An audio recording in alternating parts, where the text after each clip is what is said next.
আমরা এখানে কি করছি? আমাদের গন্তব্য কোথায়? যেন আমরা একদিন ঘুম থেকে উঠলাম আর তারপরে অনুষ্ঠানে আপনাকে স্বাগতম। কোনো প্রশ্ন করবে না, তাল মিলে চলতে থাকো। যত পারো উপার্জন করো, চেষ্টা করো যেন ফতুর না হয়ে যাও। টিভি অনুসরণ করো, মেকআপ থেকে শুরু করে জামা কাপড় পর্যন্ত। এর চেয়ে বেশি কিছু ভেবো না, যা দেখানো হয় তাই ফলো করো। বিভ্রান্ত হয়ে পড়লে মদ্যপানে লেগে যাও।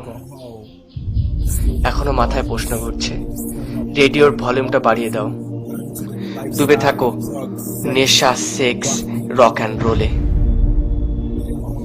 আমি শুধু জানতে চাই, এই চক্রাকারে ঘুরতে থাকা জীবনধারার বাইরে কি আর কিছুই নেই? বৃদ্ধ হয়ে মারা যাওয়া, একটি সুখী পরিবার রেখে যাওয়া, আর রেখে যাওয়া একগাদা সম্পত্তি যার মালিক হবে অন্য কেউ। কবরে যাওয়ার আগে আমি আসলেই জানতে চাই, কারণ জীবন নিয়ে সিনেমিনি খেলতে রাজি নই বাজি ধরতে। এই সামান্য কিছু প্রশ্নের উত্তর খুঁজে ফিরছি। আমরা এখানে কি করছি? আমাদের লক্ষ্য কি? আমরা এখানে আসলাম কিভাবে?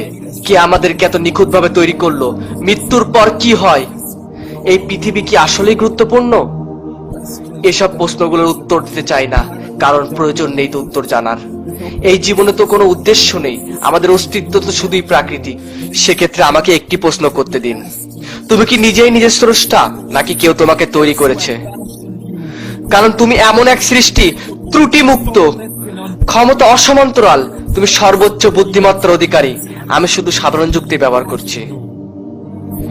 এমন ক্যামেরা পৃথিবীতে নেই যা মানুষের চোখের ধারে কাছে আসতে পারে। না আছে এমন কম্পিউটার যা মানুষের মস্তিষ্কের সমান হতে পারবে। পৃথিবীর সব মানুষ মিলেও একটি মাছিও তৈরি করতে পারবে না। এত এত নিদর্শন, তবু আমরা অস্বীকার করি। বিজ্ঞান বলতে চায় এই সবকিছুই শূন্য থেকে এসেছে, অথচ একটি সরল হিসাব, 0+0+0 কখনোই 1 হয় না। তবে কোথা থেকে এই মহাবিশ্বের নিয়ম এবং বৈচিত্র্য আসলো? সবকিছুই মূল থাকে, আবিষ্কারক কিংবা স্রষ্টা।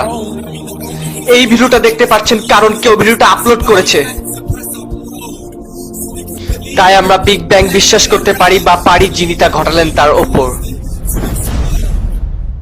আল্লাহ সবকিছুর এবং সব প্রাণের সৃষ্টিকর্তা, চিরঞ্জীব, প্রভু, সবকিছুর একক তত্ত্বাবধায়ক। সৃষ্টির মতো নন, কল্পনার ঊর্ধ্বে। না, তিনি কোনো মানুষ নন, তার কোনো সহযোগী নেই।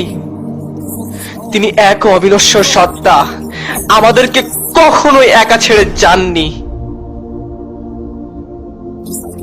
ঠিক সব প্রস্তুতকারকের মতো তিনি আমাদেরকে গাইড বই দিয়েছেন, কোরআন, ইসলাম। দুঃখিত জলদি উপসংহারে চলে আসার জন্য, কিন্তু এটাই একমাত্র সম্ভব। এতে আছে স্রষ্টার যৌক্তিক বর্ণনা, এক এবং অদ্বিতীয়, সর্বোচ্চ ক্ষমতার অধিকারী। কাউকে জন্ম দেননি, কেউ তাকে জন্ম দেয়নি। একটি বই যার শূন্য ত্রুটি, বৈজ্ঞানিক আর ঐতিহাসিক অলৌকিক তত্ত্ব। আজ থেকে 1400 বছর আগে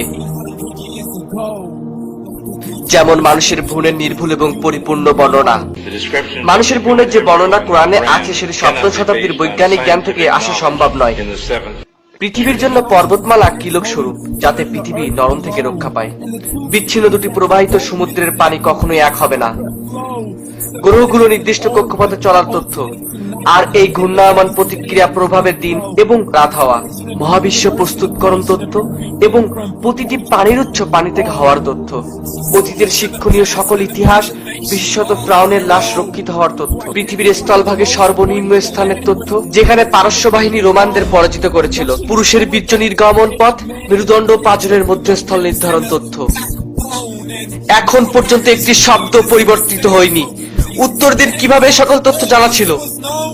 আজ থেকে 1400 বছর আগে এমন এক ব্যক্তির উপর যে লিখতে বা পড়তে জানতেন না, শুধু উচ্চারণ করতেন, যা ফেরেশতা বাণী নিয়ে আসতো। যদি এখনো বিশ্বাস না হয়, কোরআনের মতো বাণী আবিষ্কার করে দেখাও। শত চেষ্টা করেও পারবে না। তাই তুমি সৃষ্টিকর্তা ও তার পাঠানো বার্তা নিয়ে হাসি তামাশা করলে।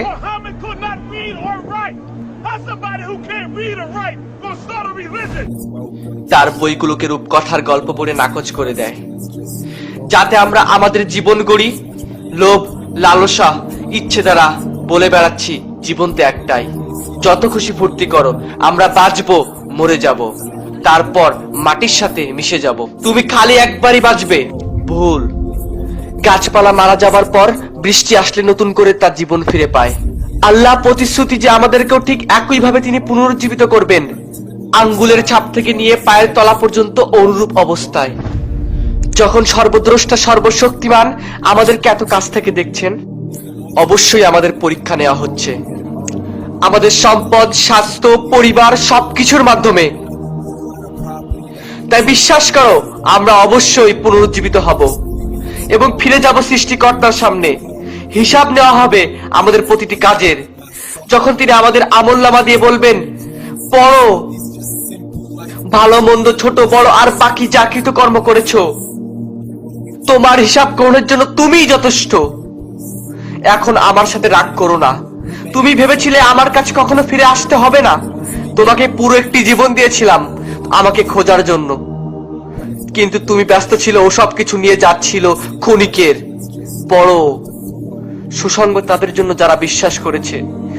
আর যদি তুমি বিশ্বাস না করো তাহলে পড়ো, সেই দিনটি তোমার প্রথম দিন হতে দিও না। পড়ো।